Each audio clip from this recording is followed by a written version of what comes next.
After Tyson Fury versus Francis Ngannou went down, I expressed some of my immediate thoughts about the fight in a community post on my channel. However, I wanted to take some time to let things settle a bit, to see what the general opinion about this fight was from the wider combat sports audience, and of course to process some of my own thoughts about it. Because, regardless of how you feel about this fight or the outcome, this was an event that sent shockwaves through the combat sports world. After giving it some thought, I still agree with what I said immediately after the fight, though I would like to expand on some of those opinions. There is really no other way to put this. What Francis did against Tyson Fury is unparalleled. I've seen many of the reactions and read the discussions online. People are struggling to come up with anything in all of sports that they can compare this to, something to frame the story with or contextualize it in ways that make any sense, but it's basically impossible. The closest comparison I can think of is Alex Pereira coming over to the UFC and beating Israel Adesanya, but even that is not a great comparison. Alex already had wins over Izzy in kickboxing, and he had 7 MMA fights with increasing levels of difficulty, leading up to Adesanya. Ngannou made his pro boxing debut at 37 years old, and he arguably beat the best heavyweight boxer in the world. Even if you think Fury won, Ngannou certainly gave him all that he could handle. This wasn't supposed to happen, which is why it seemed so impossible beforehand. If you doubted Ngannou's chances going into this fight, I don't blame you. On paper, everything was stacked against him. He had every disadvantage. He was older, the smaller fighter, and there was a profound difference in terms of boxing experience. This is without even getting into some of the other intangibles that have been overshadowed by the shock value of the outcome, like the fact that Francis was coming off a catastrophic knee injury and a 21-month layoff. The footage his camp was putting out in the lead up to this fight was also not particularly inspiring, although we now know that this was probably either deception or Francis just taking it easy at media workouts. So all these so-called experts are watching the media workout and really judging us really critically when they all know it's a freaking media workout. Still, I don't fault anyone who said Francis had no chance of winning this fight, for the same reason I wouldn't fault anyone for saying that Tyson Fury would have no chance of beating Francis in MMA. The odds would simply not be in his favor. The odds were not in Francis's favor here. Even I gave Francis a very low probability of winning, and I thought his best shot was knocking Fury out early via a raging storm of unpredictable fisting, similar to his fight with Rozenstruik.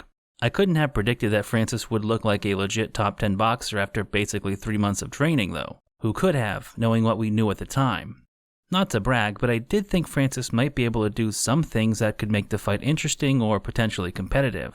I thought the Alcord MMA angles might actually prove to be useful, as well as the stance switching that has become rather common in MMA these days. This was even something that Ngannou's coach Eric Nixick mentioned during an interview with the Morning Combat's Luke Thomas and Brian Campbell. You know, a lot of things that we've been talking about with him is to try to implement some of our theories within MMA with the switch stances and coming in from different angles. I thought the clinch game would be very important because despite how well Fury can use clinching at times, we've seen Francis Ngannou look freakishly strong in the clinch. Arguably the best example was against Alistair Overeem, who was a notable clinch specialist, but Ngannou fucking manhandled Overeem as soon as Alistair tied up in the clinch during their fight. Call it good instincts or just luck on my part, but the stance switching and clinch actually ended up being highly relevant to how Ngannou was able to perform as well as he did.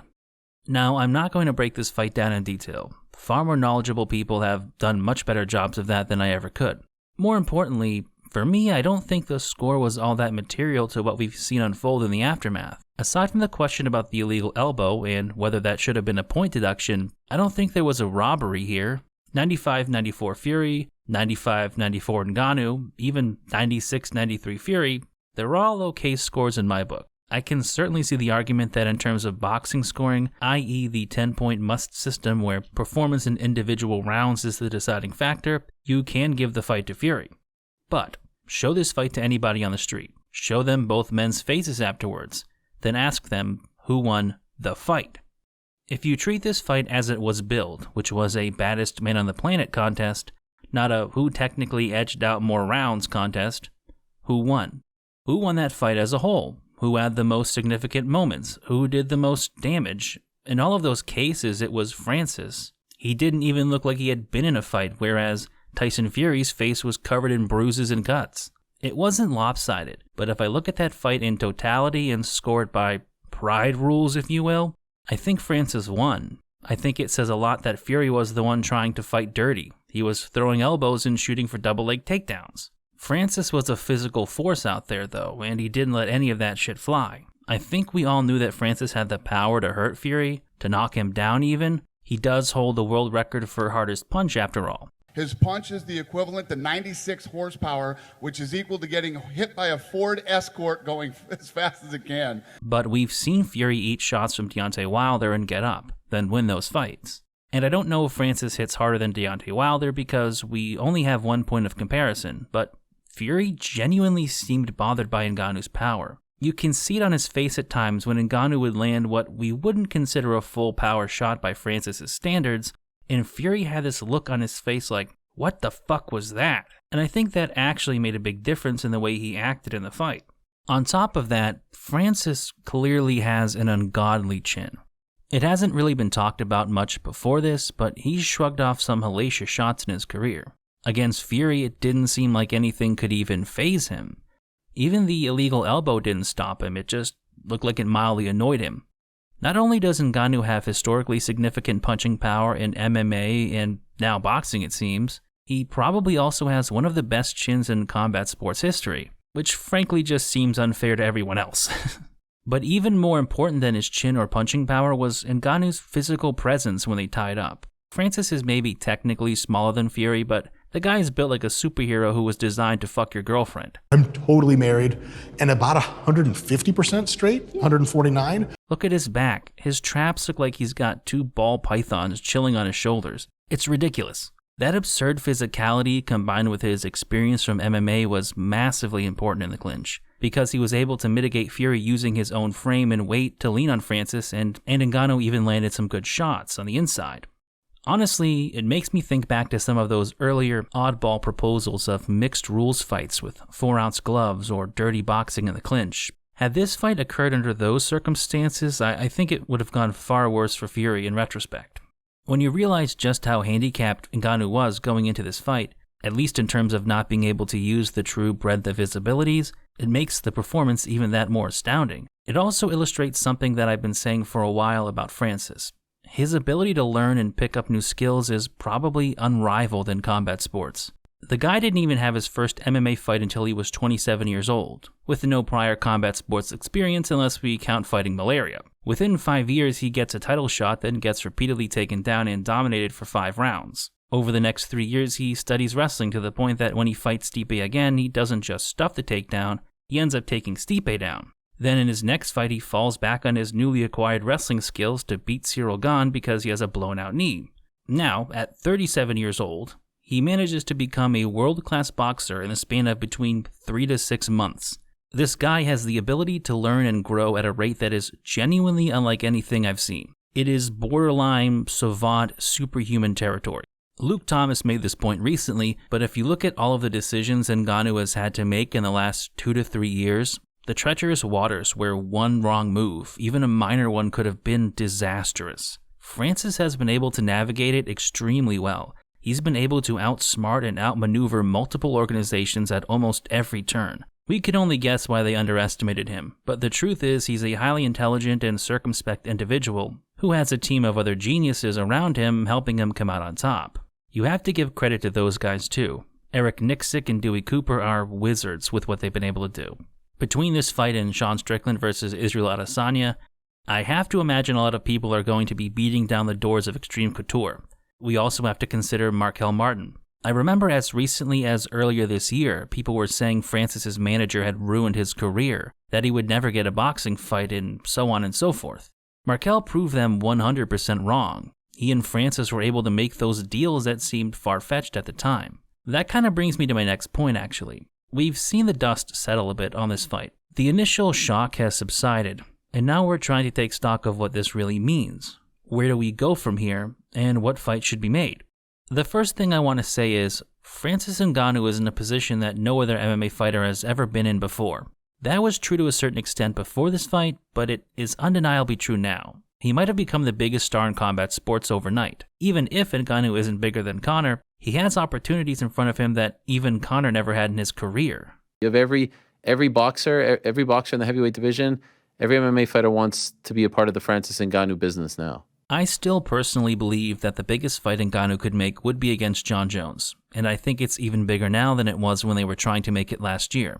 Francis going over to boxing and nearly beating Tyson Fury, becoming a global star in the process, has only dialed the excitement level for that fight up to 11. Who in the world does not want to see the true, absolute baddest man on the planet contest go down? For those reasons, I think it's worth sparing a thought for what could have been. The UFC could have been holding all the cards right now. We could have been talking about how the undisputed UFC heavyweight champ beat one of the greatest boxers in boxing history. As much as this was already a moment of redemption for MMA, it could have been even more so. With the right promotion, it could have been in the realm with Conor McGregor versus Floyd Mayweather, but one where the UFC fighter actually comes out looking good. Instead, they let someone who will probably go down as a generational figure in combat sports slip through their fingers. But I digress. There are obviously roadblocks to an Ngannou versus Jones crossover mega fight happening. The first is that the UFC would have to co-promote with PFL. As impossible as that sounds, there are a few things to consider. First, Ngannou is in the doing impossible things business. Secondly, if we're talking about the extremely unlikely chance of the UFC co-promoting, this could be the closest we ever come to that. Financially, it would be huge for everyone involved. Both promotions are on ESPN, so there would probably be as little friction as possible. And with UFC and WWE merging recently, I wonder if there just might be a slightly different outlook on things now. But even if they were willing to co-promote, I think there may be an even bigger roadblock. Jon Jones.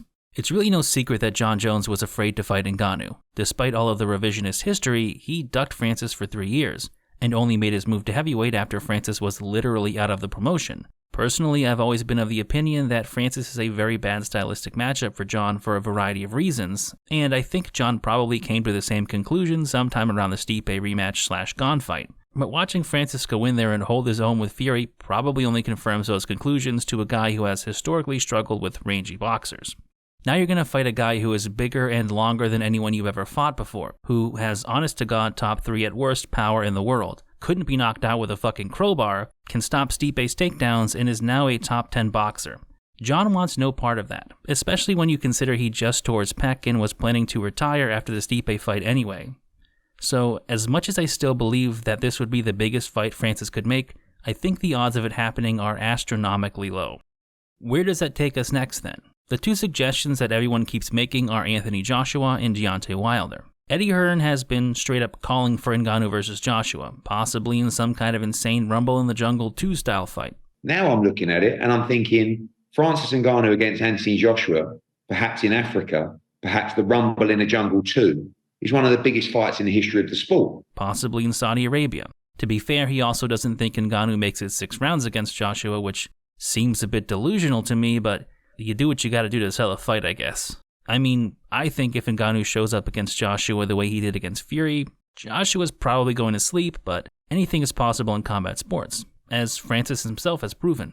I think Joshua is actually a good move for Francis. A rematch with Tyson doesn't seem very likely because of whatever the fuck is going on with Fury and Usyk. That fight looks like it might be happening in February, but who really knows? If Francis goes in there and beats Anthony Joshua convincingly on a similar timeline, he's made a very solid argument for himself as the next man in line for the winner of Fury versus Usyk.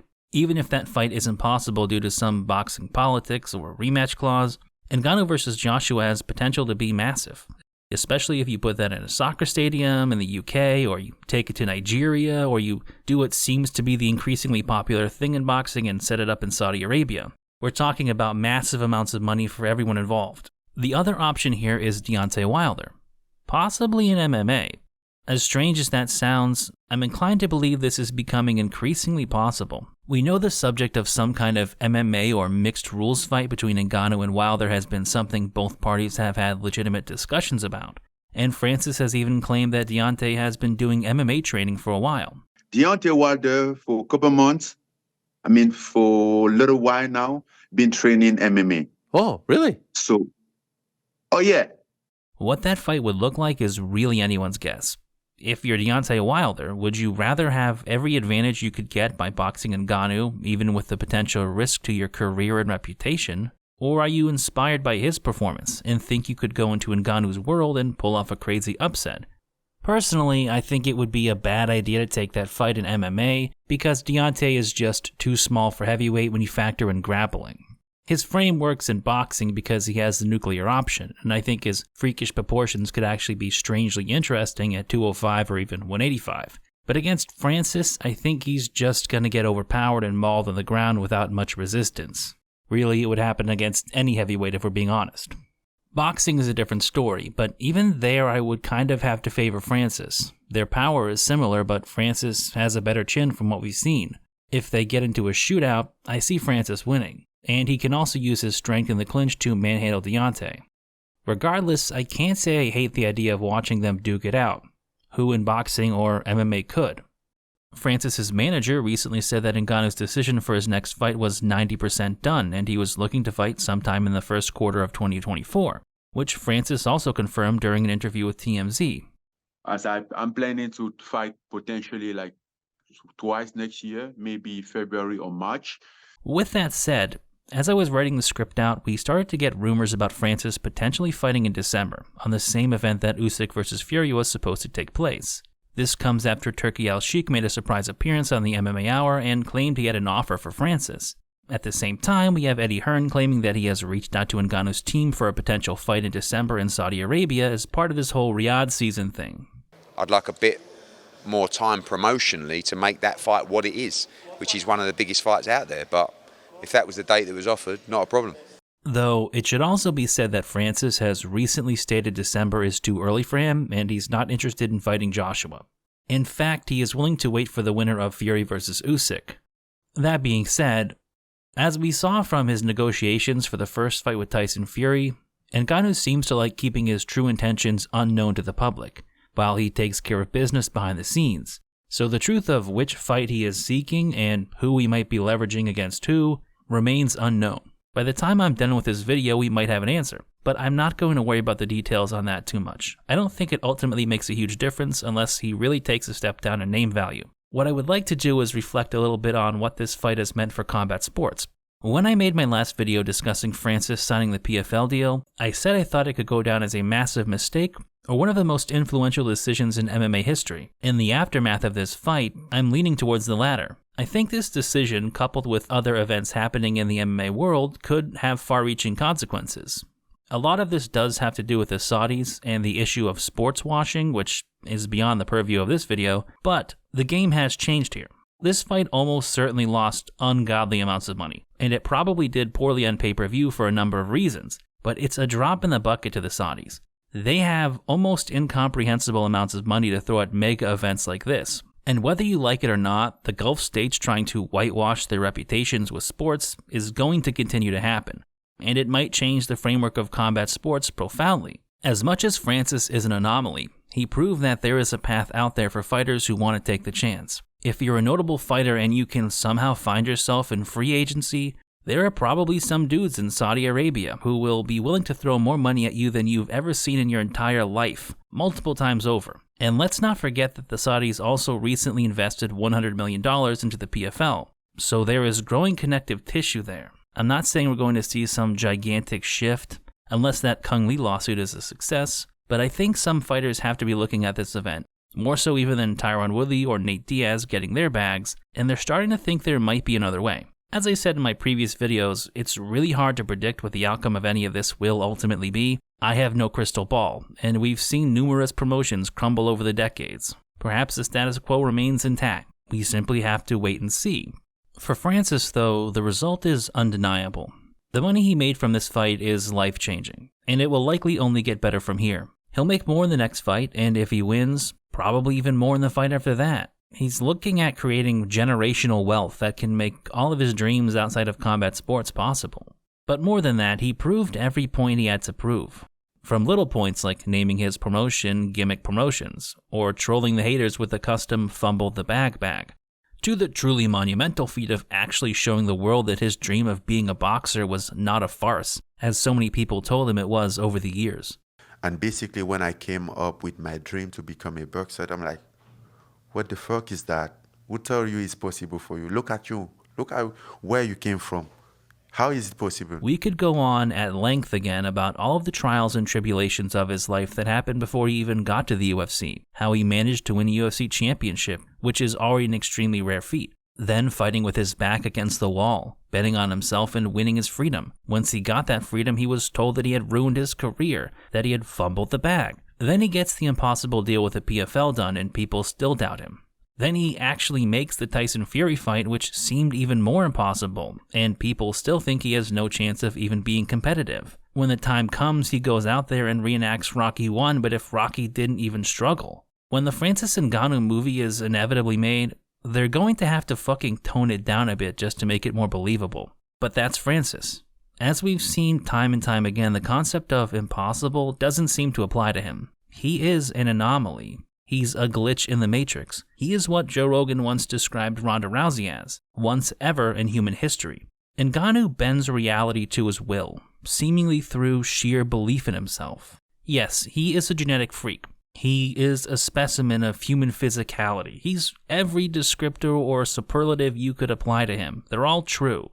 But there are countless people with similar genetics out there in the world who can't make their dreams a reality. What Francis did was simply inspirational. He is a shining example of what can be done when you believe in yourself. He came from nothing. It bears repeating that we're talking about a man who had to mine sand as a child to pay for an education. We barely have a lamp to read our book. I started to work at 10. I was 10 years old to be able to support my scholarship. An origin story does not get much more humble than that. Again, if you wrote that in your character's background, you'd be told to tone it down a bit. Yet, despite all of the odds set against him, and the insurmountable forces of man and nature he had to overcome, Francis never gave up. Even when everyone was telling him it was foolish, that his dreams were impossible, that he had ruined his career, he never stopped believing in himself. I think we can all learn something from that. You may think you have an impossible dream, or a road ahead of you that you can't walk down. Maybe you do, or maybe you don't. But if you believe it's impossible, it really will be. And if you believe in yourself, you can move mountains. As always, I want to thank you for watching the video, as well as liking, commenting, and subscribing. And a special thank you to my supporters on Patreon, who help make these videos possible. Thank you, Pancho Villa, Jonas Namenson, Rusty Shackelford, Jackson, Fightback CBD, Mike Roballs, Bones ZK, Andy, Fisherman666, Missy Muscles, Random Candor, Fuzi Eunice, Dot Old Neon, Timothy Lee Peterson, Julius Caesar Has Jungle Fever, Ellie, Firebrand, Quasi, Snepsts, I Said No Cops, Alex, and Neem.